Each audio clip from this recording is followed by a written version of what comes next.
সৈতে আছে আমি পোনপটীয়া সম্প্ৰচাৰ আগবঢ়াব বিচাৰিছোঁ আমাৰ এডিটৰ ইন চিফ ৰাহুল যোশীৰ সৈতে গুজৰাট নিৰ্বাচনৰ পূৰ্বে এই আছুতীয়া সাক্ষাৎকাৰত কি কয় অমিত শাহে আগবঢ়াইছোঁ আমাৰ এই পোনপটীয়া সম্প্ৰচাৰ। ये एक्सक्लूसिव इंटरव्यू न्यूज़ 18 ग्रुप को देने के लिए आपका बहुत-बहुत धन्यवाद। 6 महीने पहले भी आपने सिर्फ हम ही लोगों को इंटरव्यू दिया था जब 5 राज्यों के चुनाव हुए थे। 6 महीने बाद आज फिर आपको इंटरव्यू करने का हमारा सौभाग्य है। आपका स्वागत है इस अधिवेशन में। अमित जी, सबसे पहला सवाल, हम लोग गुजरात में हैं, चुनावी माहौल गर्म है। गुजरात आपकी जन्मभूमि भी रही है, आपकी कर्मभूमि भी रही है। पहला सवाल बहुत सीधा और सरल है, कितनी सीट देते हैं गुजरात में आप भारतीय जनता पार्टी को? देखिए, सीटों के आकलन करने के लिए तो बहुत जल्दबाजी होगी, मगर मैं इतना निश्चित कह सकता हूं, दीपावली के समय से लगभग मेरा गुजरात में आज 16वां दिन है। इतना निश्चित कह सकता हूं कि भारतीय जनता पार्टी यहां पर अपने सभी चुनावी रिकॉर्ड तोड़कर सर्वाधिक सीट और सर्वाधिक मत प्राप्त कर विजयी बनेगी और प्रचंड बहुमत के साथ यहां पर हम सरकार बनाएंगे।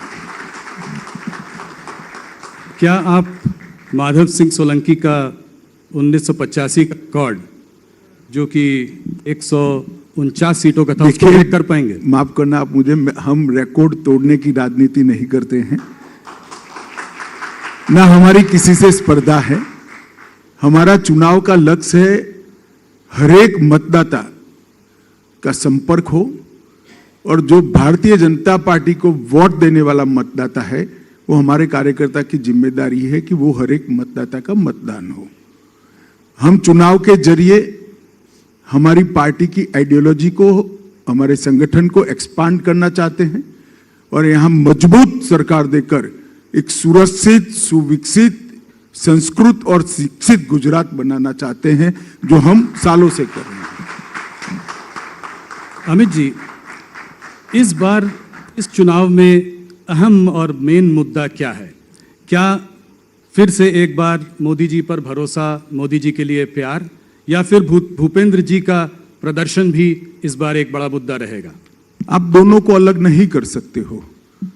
1990 से लेकर आज तक भारतीय जनता पार्टी गुजरात में एक भी चुनाव नहीं आ रही है। ये भारतीय जनता पार्टी का क्लियर कट रिकॉर्ड है और आप सभी जर्नलिस्टों को मालूम पड़ना चाहिए, जब कभी भी हम चुनाव के मैदान में भारतीय जनता पार्टी गुजरात के कार्यकर्ता गए, हमने विजय प्राप्त की है और वो विजय का कारण है गुजरात की जनता का आशीर्वाद और असीम स्नेह। और मैं मानता हूं कि हमने गुजरात की जनता की अपेक्षा पर खरा उतरने के लिए कोई कसर नहीं छोड़ी है। यही गुजरात है जहां एक जमाना था, कांग्रेस का शासन था, 365 दिन के साल में से 250 दिन तक कर्फ्यू रहता था। आज गुजरात के 20 साल के लड़के को अगर पूछ ले कि भैया कर्फ्यू क्या होता है, तो जनरल नॉलेज में वो फेल हो जाएगा। जनरल नॉलेज के एग्जाम में उसने कर्फ्यू देखा ही नहीं। मैं खुद विद्यार्थी परिषद के काम के लिए पोरबंदर गया था। एक लेमरेटा स्कूटर के पीछे बैठकर मैं जा रहा था। पोरबंदर की सीमा शुरू होती थी, वहां पर एक बोर्ड लगाया था दबंगों ने कि यहां से पोरबंदर शुरू होता है, कानून और व्यवस्था की हद यहां पर पूरी होती है। और नोटिफिकेशन निकालकर कांग्रेस सरकार ने पोरबंदर की जेल को बंद करना पड़ा था, क्योंकि जेल चलाना वहां संभव नहीं था। इससे लेकर आज तक जो भारतीय जनता पार्टी का शासन रहा, विशेष कर मोदी जी का जो कालखंड रहा और मोदी जी के बाद का कालखंड, हमने यहां पर कानून और व्यवस्था की मजबूत एक अभेद दीवार सरहदी राज्य के अंदर खड़ा करने के लिए हम सफल हुए हैं और इसके अच्छे नतीजे आए हैं, क्योंकि कानून और व्यवस्था की अगर स्थिति ठीक है तो शिक्षा का स्तर भी सुधरता है, ग्रामीण विकास भी होता है, शहरी विकास भी होता है और इन्वेस्टमेंट भी आता है। तो इन टोटो गुजरात के डेवलपमेंट में बहुत अच्छे तरीके से हम परफॉर्म कर पाए हैं। अमित जी,